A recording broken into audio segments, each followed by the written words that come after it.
Sepak terjang tokoh yang satu ini sudah tidak diragukan lagi, disebut sebagai komandan pemenangan di internal TKN Prabowo Gibran, menjabat lebih dari 5 posisi penting di internal Partai Gerindra. Kita akan langsung ngobrol dengan the one and only Don Sufmi Dasko Ahmad, Ketua Koordinator Strategis TKN Prabowo Gibran. Halo Bang Dasko. Hai, halo.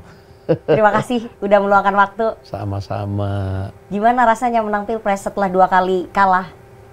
Ya, ini kan nikmat yang harus disyukuri. Kemenangan ini kan ya kemenangan semua yang kerja. Nah, sehingga kalau ditanya nggak bisa dibayangkan atau kemudian dengan kata-kata, ya kan, sehingga ya kita cuma mengucapkan syukur aja lah bahwa ini kemudian kemenangan bisa kita raih. Rasanya gimana sih menang atau unggul di quick count setelah kemarin mencoba berkali-kali, mencoba 2 kali gagal begitu ya? Detik-detiknya mungkin bisa diceritain nggak Bang? Waktu kemarin akhirnya tahu bahwa unggul. Iya, jadi memang 2 kali Pilpres yang lalu itu memang pola pemenangannya kan berbeda. Nah, kali ini kami dengan kawan-kawan memang melakukan persiapan-persiapan yang cukup matang. 2 tahun sebelum kita sudah melakukan kerja-kerja untuk tujuan pemenangan. Nah, sehingga itu terukur ya. Terukur dan kemudian sampailah pada titik kita yakin kita akan mencapai dalam posisi tertentu. Nah, yang di luar dugaan, ini unprediksi bahwa di tengah perkembangannya justru di detik-detik terakhir itu ada hal-hal yang membuat ternyata target atau parameter yang kita ingin capai itu ternyata melebihi karena hal-hal tertentu. Apa hal-hal tertentu? Kita ucapkan terima kasih sebenarnya kepada pihak-pihak yang ternyata akhirnya membuka mata masyarakat bahwa pada saat-saat terakhir ini yang belum kemudian menentukan pilihan, akhirnya memilih Prabowo Gibran. Ya, termasuk pihak-pihak yang kemarin membuat film apa itu? Film Dirty Food. Ya, kira-kira gitu. Oke, jadi menurut Bang Dasko, film Dirty Food itu justru menambah tebal kemenangannya Pak Prabowo Gibran? Iya, kalau menurut analisa kami ya begitu. Menambah kemenangannya berapa Bang? Ya, sekitar 3-4%. Apa indikatornya kok justru malah menambah? Film itu kan membeberkan dugaan kecurangan yang terstruktur, sistematis dan juga masif gitu. Ya, itu kan kata yang buat film. Tetapi kalau kemudian menurut hasil kita melakukan interaksi dengan yang nonton film, ya terlalu banyak hal yang kemudian menurut mereka ini dibuat-buat, dirangkai-rangkaikan. Nah, sehingga perjalanan dari mulai pendaftaran misalnya sampai dengan terakhir-terakhir di mana kemudian Pak Prabowo Gibran ini selalu kemudian menurut mereka itu terzolimi, jadi makin tambah terzolimi. Gitu. Oke, jadi itu yang menambah tebal kemenangannya Prabowo Gibran ya, film itu justru membantu. Saya ingin tanya, Pak Prabowo menangis gak Bang waktu unggul quick count? Kita semua menangis. Bang Dasko menangis? Ya. Kenapa menangis? Belum pernah lihat saya menangis kan? Ya karena kita ya terharu bahwa ya apa yang kita sudah perjuangkan selama ini, walaupun dalam perhitungannya insya Allah kita berhasil, ya tapi kemudian pada detik-detik itu ya kenyataannya kemudian ya seperti itu, berhasil. Jadi semuanya menangis, termasuk Pak Prabowo juga menangis? Ya, meneteskan air mata, terharu lah. Itu posisinya di mana Bang waktu itu? Kita pada saat detik-detik itu ada di satu tempat yang biasa kita kumpul untuk melakukan sharing, analisa mengenai perkembangan hari ke hari, dan memang di situ juga kita punya satu layar lebar yang bisa menampung war room, bisa menampung TV-TV yang melakukan quick count. Terus habis itu setelah hasil quick count keluar, ceritanya Pak Prabowo tahu bersama dengan Abang? Iya, kan kita kan melakukan selain memang quick count yang dilakukan oleh beberapa lembaga survei, kan kita juga melakukan kerjasama untuk quick count. Dan kemudian memang kami sudah persiapkan betul mengenai masalah bukti-bukti supaya valid buktinya, dan ya alhamdulillah itu kemudian sampai dengan detik ini ya masih seperti itu. Oke. Saya ingin tahu kondisinya pada saat tahu kemenangan itu. Mau tahu enggak, kan Abang tadi bilang, Bang Dasko bilang bahwa kami semua menangis, Pak Prabowo meneteskan air mata. Kondisinya mungkin bisa diceritakan lebih detail gitu. Itu gimana sih sebetulnya Bang? Waktu tahu, sebenarnya kan kalau teman-teman wartawan, kita sekitar jam 10:30, jam 11 udah tahu ya hasil exit poll ya. Meskipun exit poll tuh nggak bisa dipublikasikan gitu, tapi kan pasti kita juga dari udah dapat. TKN udah tahu. Hasil exit poll juga udah dapat. Cuman memang pada saat itu nggak bisa digambarkan dengan kata-kata. Itu kan apa namanya, hal yang kemudian berlangsung, ya nggak didesain ya pada saat itu. Ya namanya kita kan bukan robot ya. Ya tiba-tiba secara otomatis itu kita terharu, berpelukan. Dan iya itu pasti. Ya. Sekarang banyak dong orang yang mendekat, klaim-klaim kemenangan, bantu. Padahal yang kerja mungkin ya segelintir aja. Iya, kalau kerja itu banyak. Kita itu kan ada tim, banyak tim yang memang kerja. Ya kalau tadi seperti itu ya biasalah, dalam seperti ini kan ada yang sudah naik kereta dari Surabaya ke Kartanegara, tapi juga banyak yang kemudian naiknya di tengah-tengah. Naiknya dari Blok M Kartanegara bilangnya sudah dari Surabaya kan gitu. Itu biasa itu. Ini sekarang udah mulai terjadi? Ya biasalah, itu nggak apa-apa. Itu kan namanya dinamika ya, kita nikmati aja gitu-gitu buat hiburan. Oke, meskipun itu dinamika, tapi kan itu akan menimbulkan kecemburuan Bang. Kalau tadi Bang Dasko bilang bahwa ada orang yang sudah kerja dari awal, naik kereta dari Surabaya menuju ke Kertanegara, tapi tiba-tiba ada penumpang gelap yang baru masuk di tengah-tengah, tapi klaimnya udah mulai kerja dari awal. Itu nggak menimbulkan kecemburuan? Ya kan kita sama-sama tahu, sehingga yang dia klaim itu ya kita anggap lucu-lucuan aja lah, kan nggak apa-apa kan. Yang penting paslonnya tahu kan gitu, bahwa ya itulah. Pak Prabowo tahu persis siapa yang betul-betul kerja memenangkan beliau? Jadi memang Pak Prabowo itu kan orangnya detail. Dan dia berinteraksi, dan dia selalu pengen tahu kepada kami kan punya macam-macam tim yang tempatnya juga kemudian tidak terkonsentrasi menjadi satu. Dia tahu persis tim ini ada di mana, posisinya di mana, dan dia satu, walaupun sekali pernah datang untuk melihat misalnya ini tim kerjanya apa, siapa saja. Nah sehingga ya insya Allah yang kerja-kerja itu dia tahu. Jadi beliau tahu siapa yang betul-betul kerja dari awal. Soalnya kan ini akan berkaitan dengan pembagian kue ya Bang. Yang namanya kekuasaan itu kan ada pembagian kue kekuasaannya. Dan di mana kemudian ada kemenangan, di situ pasti banyak yang datang begitu ya, klaim udah kerja. Ini nanti terkait dengan pembagian kuenya, bagaimana pembagian jabatan? Ya kan kalau kita ini juga dari pertama-tama walaupun belum pernah menang, apalagi sekarang koalisinya gemuk. Nah kita sudah kemudian pada saat berkoalisi juga sudah ya ada kesepakatan dengan yang berkoalisi kan, kira-kira nanti kuenya tuh bagaimana gitu loh. Nah, sehingga jangan sampai kuenya cuma segini tapi kemudian pembagiannya melebihi, kan itu enggak. Dan insya Allah itu saya pikir tidak akan menjadi hambatan karena masing-masing sudah tahu.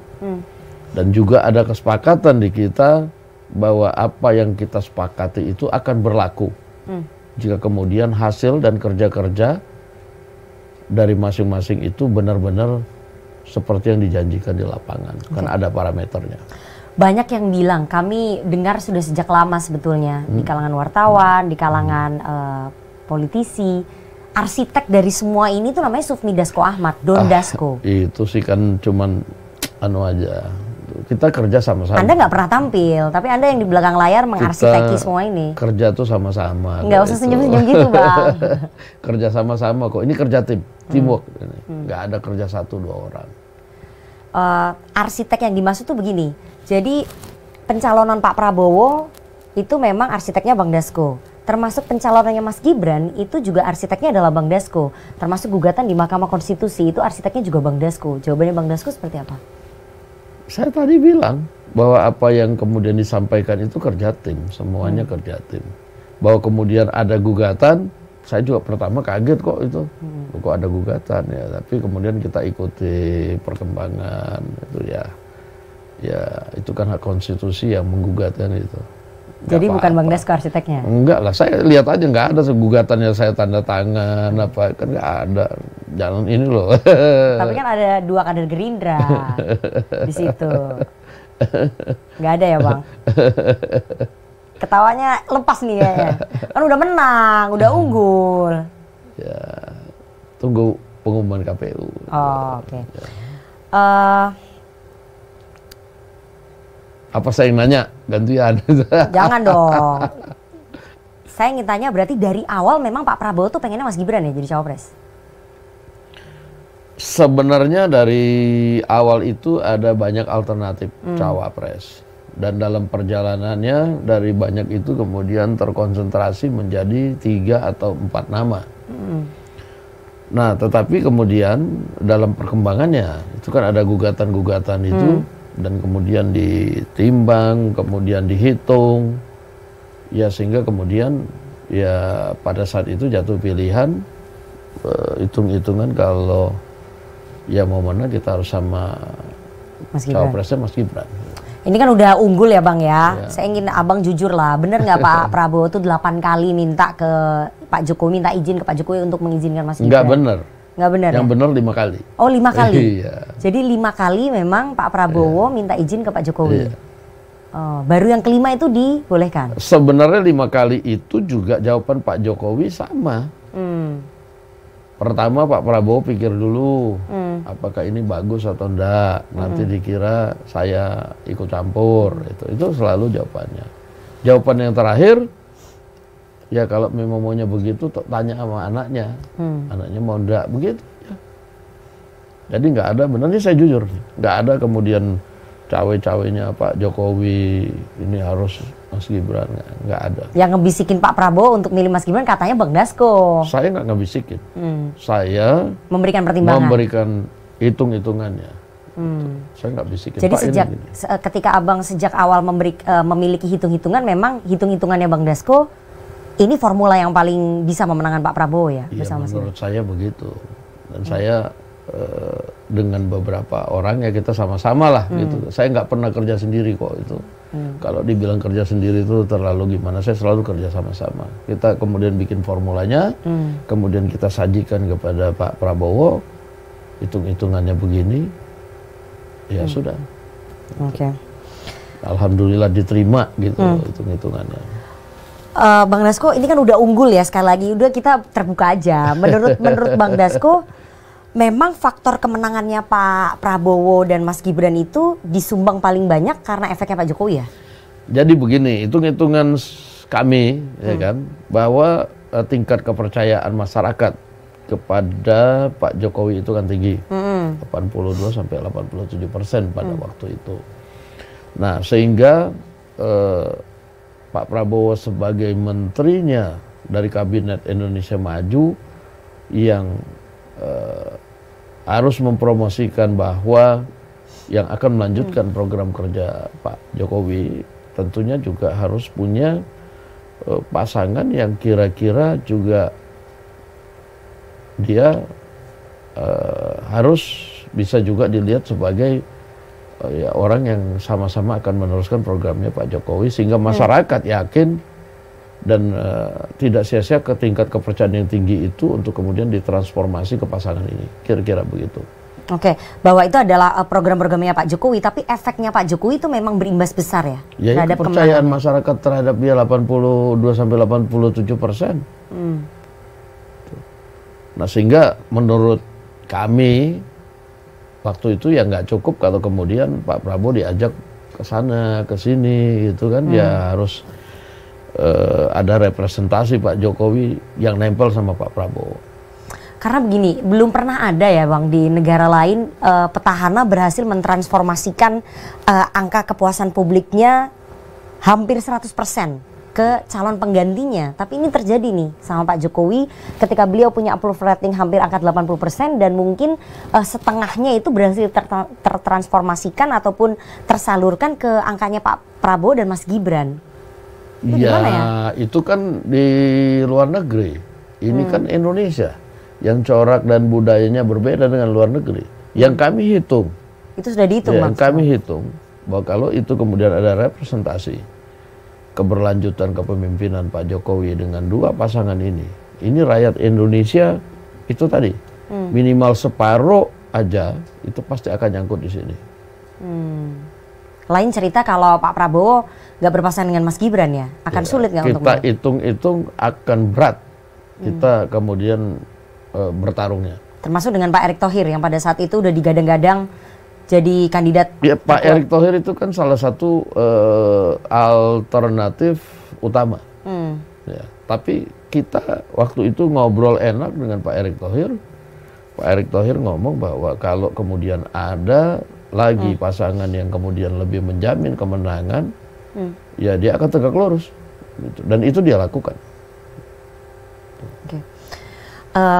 Saya harus nanya ini ya Bang, karena di luar sana kan banyak tudingan bahwa kemenangannya, keunggulannya Pak Prabowo dan Mas Gibran itu berkat efeknya Pak Jokowi dan faktor bansos, bantuan sosial, kemudian pengerahan infrastruktur seperti kepolisian dan juga TNI, serta kepala desa. Argumentasi atau tanggapannya gimana Jadi Bang? begini, kalau bansos itu kan dari tahun ke tahun, waktu ke waktu memang selalu ada dan turun pada saat-saat mendekati dan itu tujuannya juga untuk kondusivitas dalam menjaga suhu pemilu, kira-kira begitu. Nah kemarin itu kan sempat dihentikan malah rakyat protes. Itu yang pertama.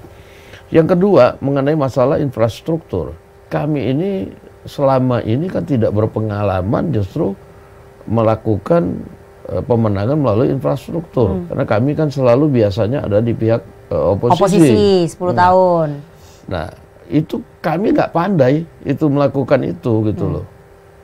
Memang kalau di lapangan mungkin ada satu dua yang mencoba mengambil poin, mendekati, kita malah takut. Kita malah takut TSM, kemudian takut salah di lapangan, malah kemudian nggak bagus. Nah jadi kami memang mengandalkan memang tim-tim yang kami bikin ya untuk kemudian melakukan gerakan-gerakan di bawah. Terkonsentrasi hampir 100% energinya Partai Gerindra itu masuk untuk Pilpres. Sehingga kalau dilihat memang pileknya kami agak keteteran ini sekarang. Tuh soal pilek nanti. Ya. Hampir 100% kami sumber daya terlalu fokus ke Pilpres. Masuk ke Pilpres. Tapi kan bahwa Bang Dasko mengatakan bahwa Gerindra tidak punya pengalaman dengan infrastruktur, tapi pada hari ini yang bertarung adalah anaknya Pak Jokowi, anaknya Presiden Jokowi, di mana semua infrastruktur tuh berada langsung di bawah kendalinya Pak Jokowi. Sulit ketika kemudian publik percaya itu. Wajar kalau misalnya publik kemudian mempertanyakan Bang Dasko. Iya, tapi kan kemudian yang di style di film-film yang kemudian diduga seperti itu, kami juga nyari juga sulit di lapangan itu loh. Karena memang nggak ada yang kemudian terang-terangan misalnya mobilisasi misalnya atau kemudian ditekan-tekan gitu. Penekanan terhadap kepala desa, karena beberapa fakta yang kita dapat ada. Ya kalau itu mungkin 1-2 kan kita nggak bisa kontrol ya. Di zaman-zaman waktu 2019 kami ini malah saksi-saksi yang kita bawa uang saksi itu kan nyampe karena ditangkap. Ada yang dibilang kemudian ini uang narkoba, ada yang kemudian ini ya uang asalnya nggak jelas, sehingga setelah pemilu uang itu baru kemudian di ini gitu loh. Nah ini kan nggak ada yang sekarang. Jadi 2019 Gerindra pernah merasakan itu juga. Iya, kami pernah ditekan merasakan. Oleh rezim. Bukan ditekan, tapi mengalami saat-saat yang tidak bersahabat gitu loh. Nah tapi pada saat sekarang nggak ada tuh kita dengar yang uang saksinya ditangkap atau kemudian ada tokoh-tokoh partai kemudian ditangkap juga, dikriminalisasi, nggak ada, nggak ada. Oke, jadi nah, mungkin ada oknum-oknum di bawah yang merasa ingin mengambil kredit terhadap atasannya. Ya, itu satu dua mungkin ada. Tapi kalau kemudian dilakukan terstruktur, itu dilakukan perintah harus begini, saya rasa enggak. Saya rasa enggak. Itu nanti pembuktiannya mungkin di Mahkamah Konstitusi ya Bang? Ya boleh, ya, nggak apa-apa. Bahwa kemudian juga kan ada juga dari institusi lain yang melakukan itu atau kementerian lain, kita juga dengar, misalnya di Kementerian Sosial, Kementerian Desa, itu kan ada fakta-fakta integritas misalnya. Nah itu kan juga dilakukan dan saya yakin itu juga ya sama, oknum-oknum saja gitu loh.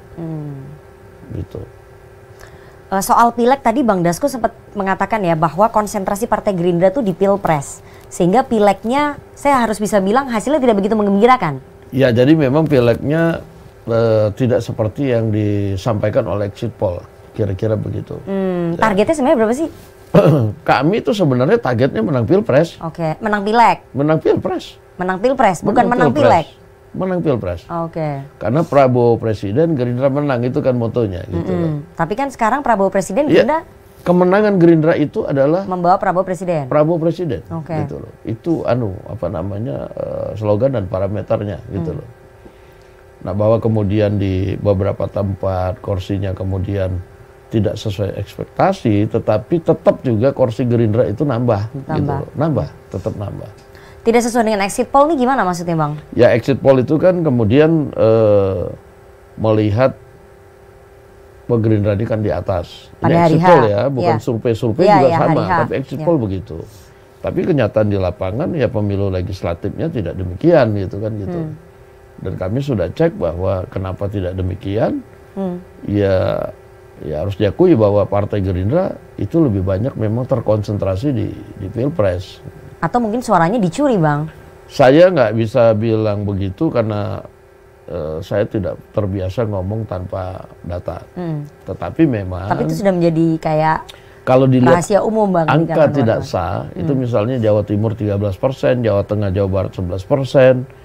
Dan lalu kemudian misalnya kalau kita cek itu, misalnya ada yang nyoblos gambar partai dan orang, harusnya sah dibilang nggak sah, misalnya gitu, itu juga banyak.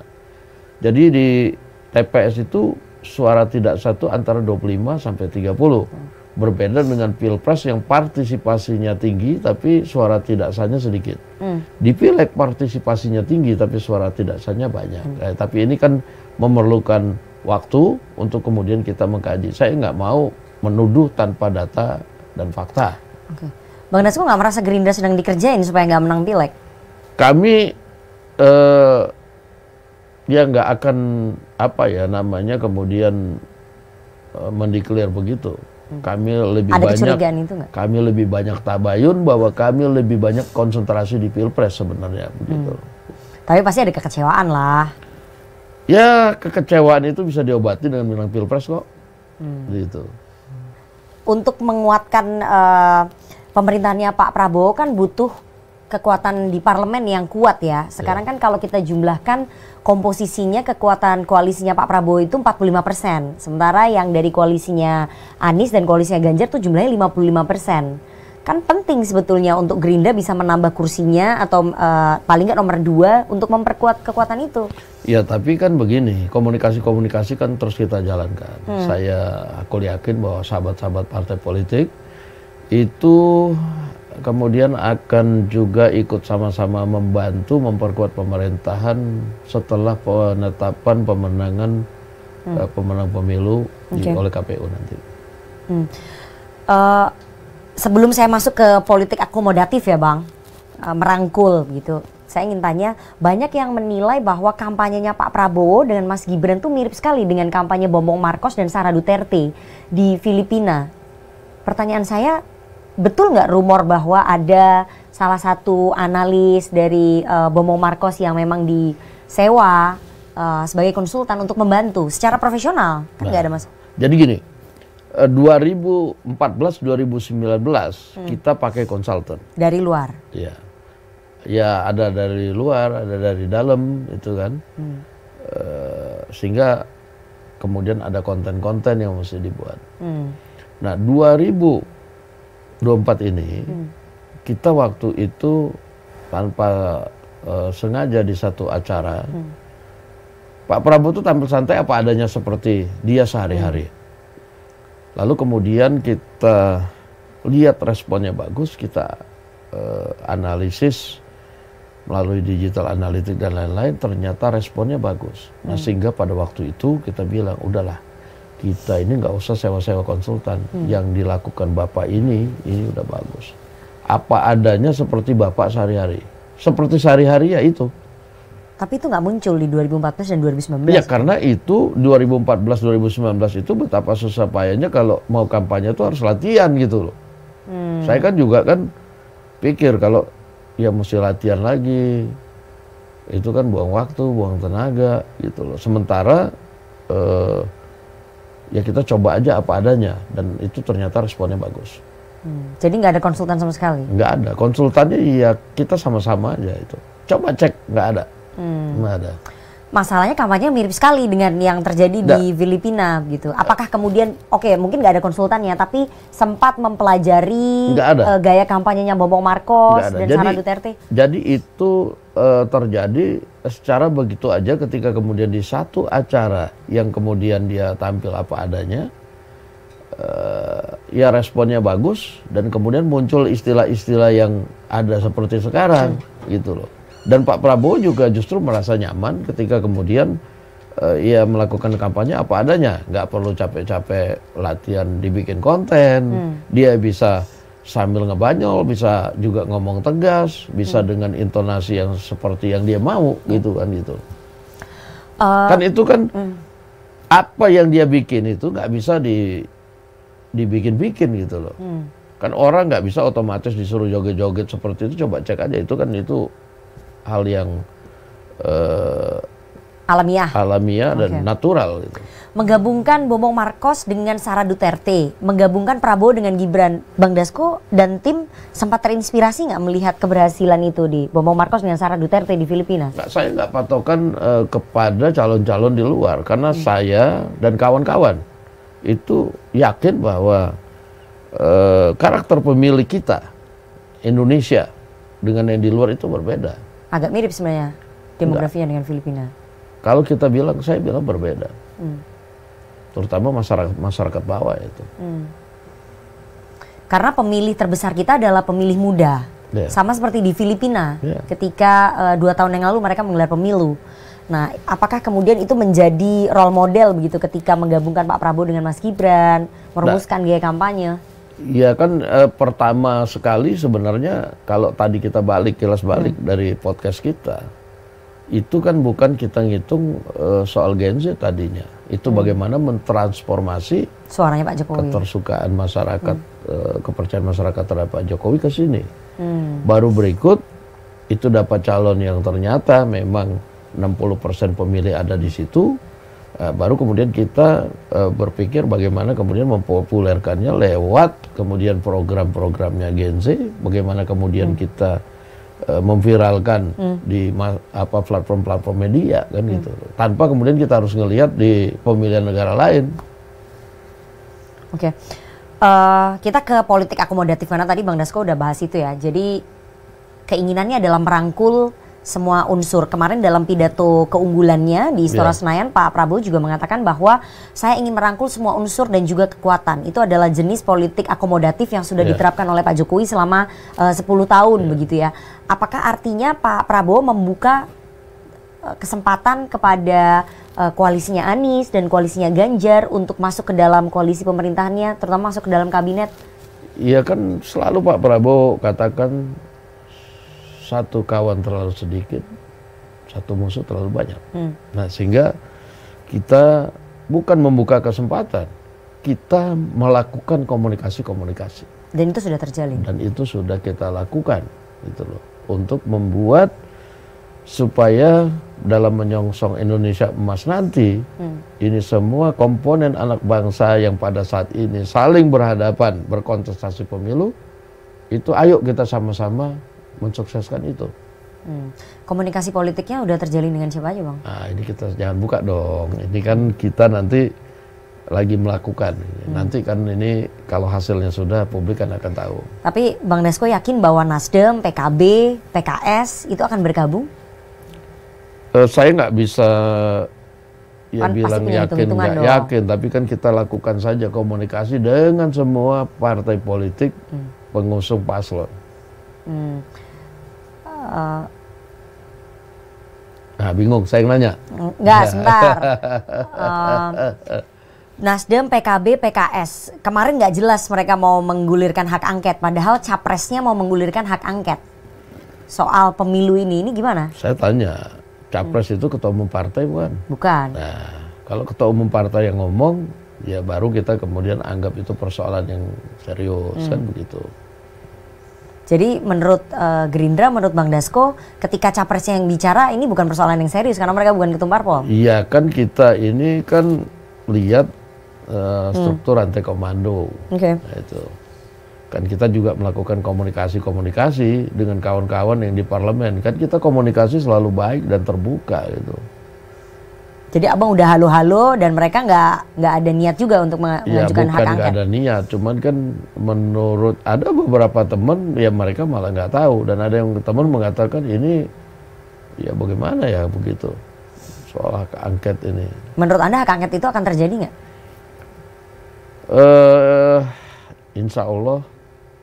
Insya Allah ini mudah-mudahan enggak. Kenapa Bang Dasko bisa? Ya karena teman-teman di DPR itu lebih realistis, gitu loh, lebih realistis. Lebih realistis atau ya sebenarnya buat apa lagi begitu menggulirkan hak angket? Karena kan ini kita udah the next administration nih, harusnya udah nggak perlu lagi untuk menggulirkan ya, itu. Kita kan reses nanti baru masuk tanggal 5 Maret. Ya.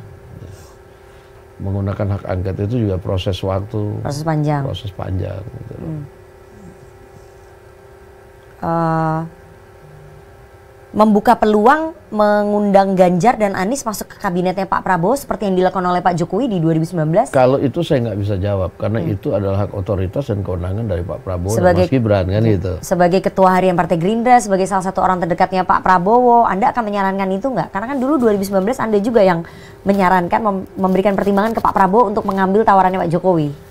Iya, kalau kita lihat politik akomodatif, ya saya juga tidak akan kemudian memberikan saran yang misalnya jangan gitu. Nah, bahwa kemudian itu perlu dilakukan atau tidak ini kan lagi dihitung oleh Pak Prabowo dan Mas Gibran. Nah, saya dalam rangka tidak kemudian untuk masuk ke dalam situ, tapi nanti kalau diminta pendapat baru saya akan sampaikan apa yang menurut saya mungkin harus dilakukan.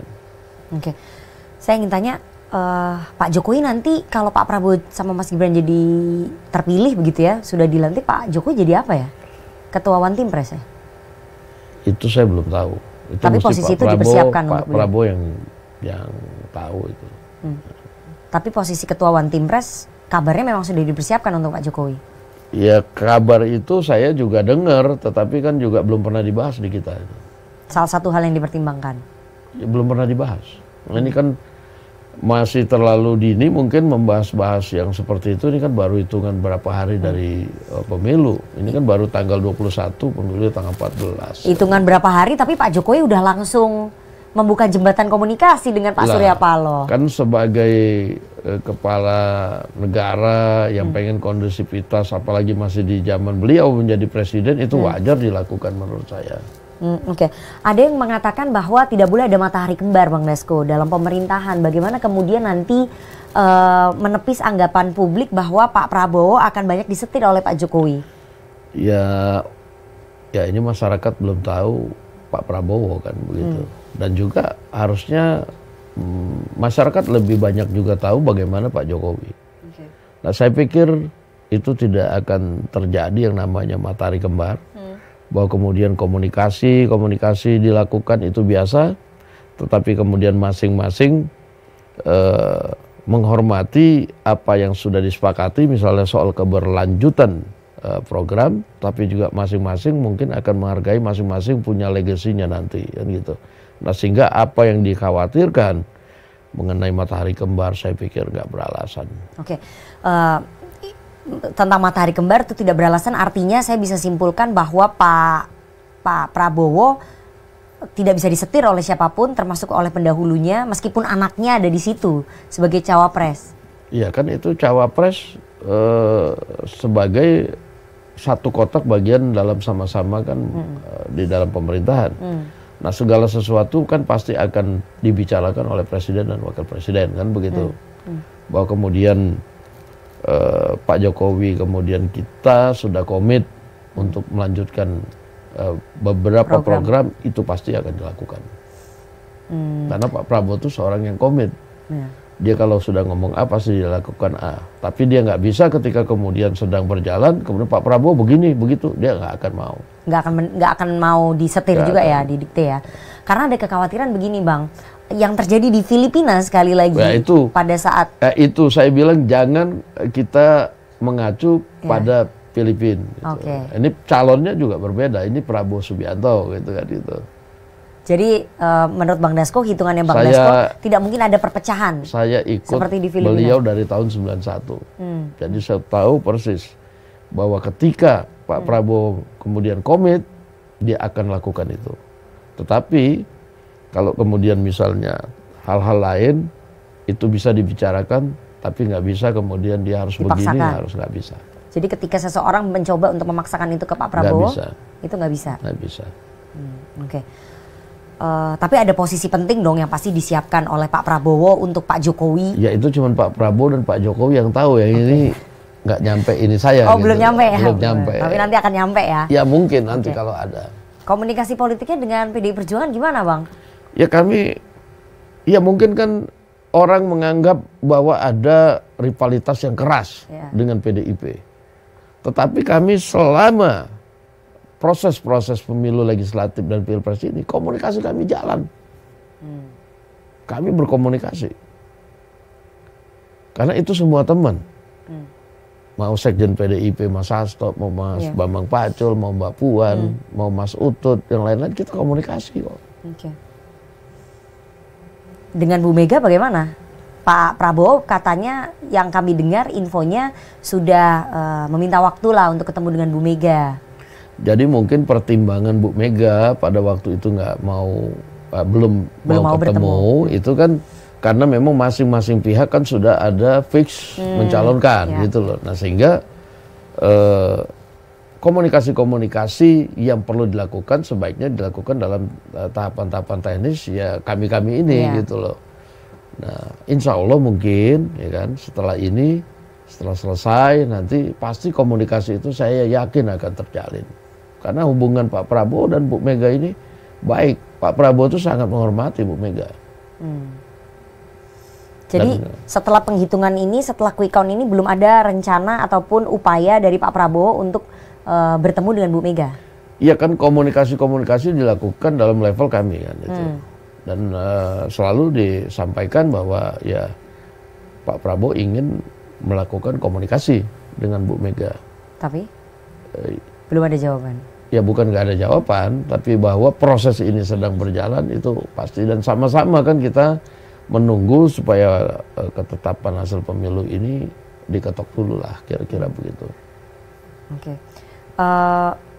Bang Dasko, ada kekhawatiran ya, banyak pihak, masyarakat sipil, kemudian NGO, termasuk pers, kalau misalnya ketika Pak Prabowo berkuasa, memimpin bersama dengan Mas Gibran, itu akan ada represi terhadap kebebasan berekspresi, kebebasan bersuara, dan pers. Jaminannya dari Bang Dasko akan seperti apa ya? Sekarang kan begini, kalau dilihat dari struktur pemenangan, ya, bandingkan 2014, 2019, 2024, ini warnanya kan sipil banget.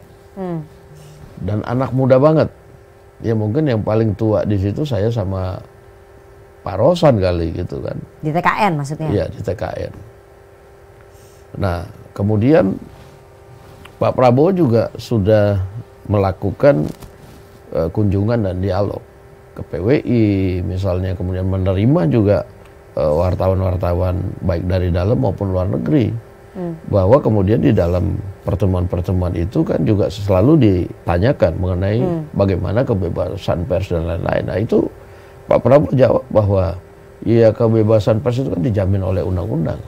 Dan dia sebagai presiden akan tunduk dan patuh pada undang-undang yang ada. Begitu. Jadi Anda bisa menjamin sebagai salah satu orang terdekatnya Pak Prabowo, kebebasan berekspresi dan kebebasan bersuara akan tetap sekarang begini, bebas ya di eranya Pak Prabowo. Sekarang begini, Mbak Nana, kan kita tahu sama-sama CNN ini di zamannya Pilpres bagaimana. Ya, saya aja datang ke sini sekarang, kita ngobrol enak-enak kan begitu. Terima kasih sudah mau. Nah sehingga kalau dibilang menjamin, ya saya bilang ya Pak Prabowo itu ya seperti kami-kami ini, nggak ada dendam, nggak ada apa, ya sudah, yang sudah ya sudah. Jadi kan beliau begitu. akan terima dengan tangan terbuka kalau misalnya ada kritikan. Saya juga diundang kemarin beberapa stasiun televisi yang pemiliknya berseberangan, saya udah makan kok, udah nyampein dia sampein salam ke Pak Prabowo juga sudah halo-halo di TV, di telepon gitu, nggak ada masalah. Jadi there is no room for personal feelings. Iya. Jadi kedepannya Pak Prabowo akan siap untuk dikritik ya? Iya nggak apa-apa, kalau memang mesti dikritik ya dia terima. Selama ini aja jangan kan dikritik, dikatain lebih dari kritik aja. Ada nggak dia suruh kami melaporkan apa segala macam? Nggak ada itu. Oke. Ini kan dalam pemilu ini keras sekali, sampai kemudian fisiknya dihina, dia santai aja. Betul. Semoga itu terus bisa dipertahankan ya Bang? Saya jamin. Oke. Nanti Itu kalau nggak kita terus- akan tagih nih ke terus Bang Dasko. bertahan itu. Ya. Dua pertanyaan terakhir. Kabinetnya Pak Prabowo nanti akan lebih banyak profesional atau partai politik? Mengingat partai koalisinya kan cukup gemuk ya? Iya, partai politik memang cukup gemuk, tetapi kalau dari hasil pembicaraan itu akan imbang antara profesional dan partai. Kalau Pak Jokowi sekarang lebih banyak partai nih. Iya. Kalau Pak Prabowo nanti? Akan imbang kira-kira begitu. Jadi 50-50? Ya mungkin ya 55-45 misalnya begitu kan. Komposisi menteri untuk partai politik pendukungnya Pak Prabowo itu ditentukan berdasarkan apa? Perolehan suara paling banyak begitu? Ya satu parameter mungkin pada waktu negosiasi perolehan suara. Tetapi kemudian juga ada parameter nanti bagaimana waktu di lapangan dalam pemenangan itu juga nggak bisa kemudian di partai yang udah di kerja. darat. Yang mana yang kerjanya all out.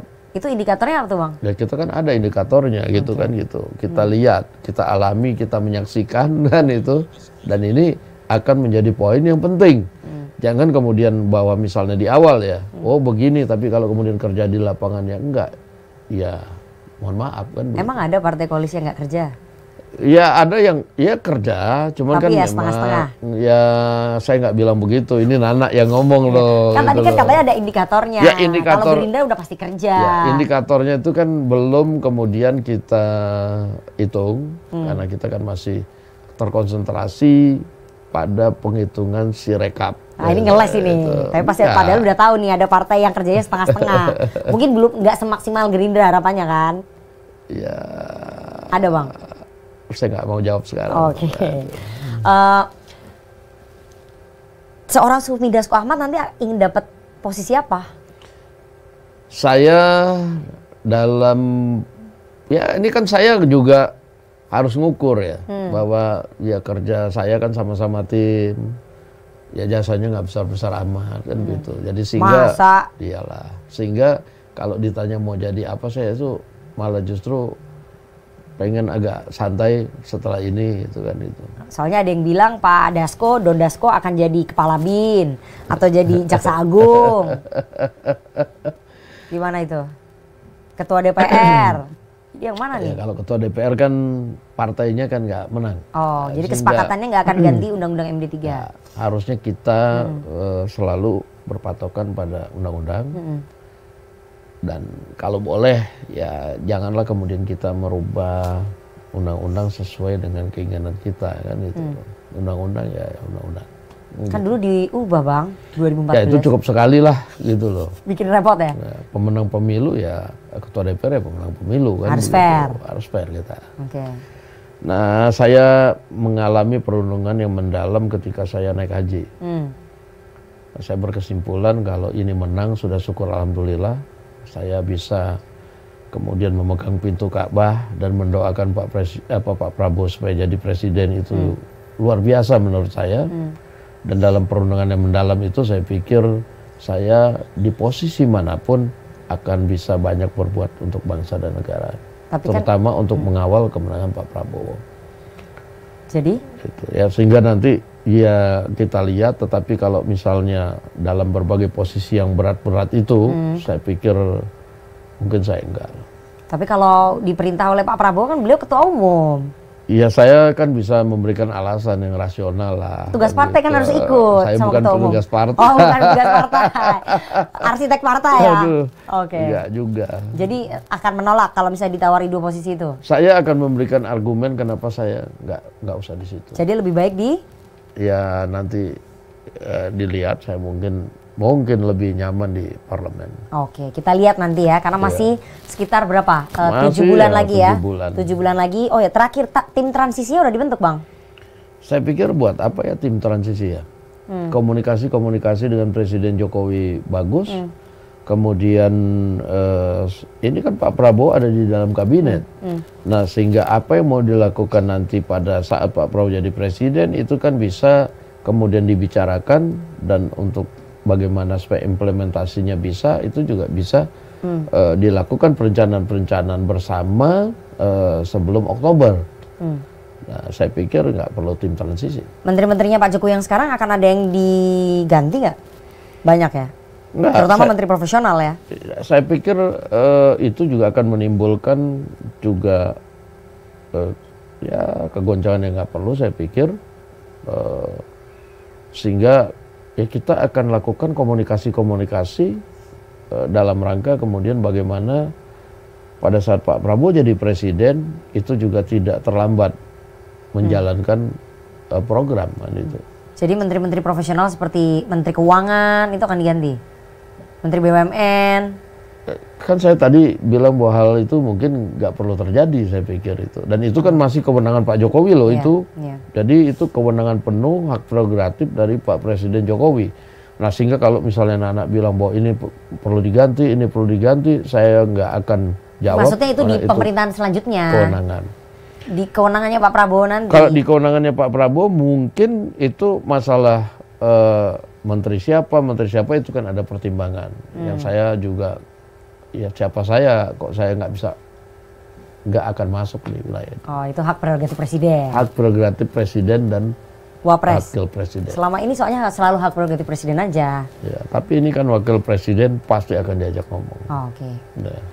Kita tunggu nanti ya seperti apa sekitar 7 bulan lagi. Kita tunggu juga hasil resmi penghitungan dari Komisi Pemilihan Umum, apakah betul-betul paslon nomor 2 Pak Prabowo dan juga Mas Gibran Rakabuming Raka yang ditetapkan sebagai pemenang Pilpres 2024 ya Bang Dasko ya. Kita harus sabar dulu ya. Tapi terima kasih sudah berbagi kepada sepak masyarakat terjang di balik pemenangan Prabowo Gibran. Meskipun Anda nggak mengatakan Anda arsiteknya, tapi mungkin dia politisi-politisi semuanya tahu lah gitu ya. Terima kasih Bang Sumi Dasko Ahmad. Nah, saya boleh nggak menyampaikan pesan kepada masyarakat yang menonton? Boleh.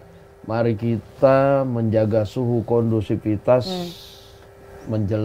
setelah pasca pemilihan dan perhitungan suara. Mari kita sama-sama menjaga dan kemudian bagaimana hasil pemilu ini bisa berjalan lancar. PR kita masih banyak banget untuk membangun bangsa dan negara, dan banyak sekali sebenarnya capaian yang kita bisa capai kalau kita bersatu dan kompak. Oke, jadi kemarin-kemarin mungkin berbeda pilihan, suami istri, tetangga, temen, itu nggak masalah. Pemilunya udah selesai, mungkin udah bisa baikan lagi ya. Iyalah. Kembali beraktivitas seperti biasa. Seperti biasa. Oke, tapi kita tunggu nanti karena ada yang akan menggugat Bang di Mahkamah Konstitusi. Kalau itu proses kan hak konstitusional yang kita nggak bisa larang gitu loh. Tetapi dalam koridor semangatnya adalah bagaimana kita bersama-sama membangun bangsa dan negara ke depan. Yang gugat ya nggak apa-apa, itu hak konstitusi yang harus dijalankan kan gitu. Toh dulu juga Pak Prabowo melakukan hal yang sama ya, menempuh jalur konstitusi ya. Oke, terima kasih sekali Bang Dasko. Sama-sama. Sudah mau berbagi sepak terjang di balik pemenangan Prabowo Gibran. Semoga kita tunggu nanti hasil keputusan resmi dari KPU. Jangan lupa tonton terus podcast Political Show di YouTube CNN Indonesia dan juga live streaming di cnnindonesia.com, dan saksikan berita-berita politik di CNN Indonesia TV dan cnnindonesia.com. Kita akan ketemu lagi di episode selanjutnya dengan narasumber pilihan. Saya Rifana Pratiwi pamit. Selamat sore. Terima kasih Bang.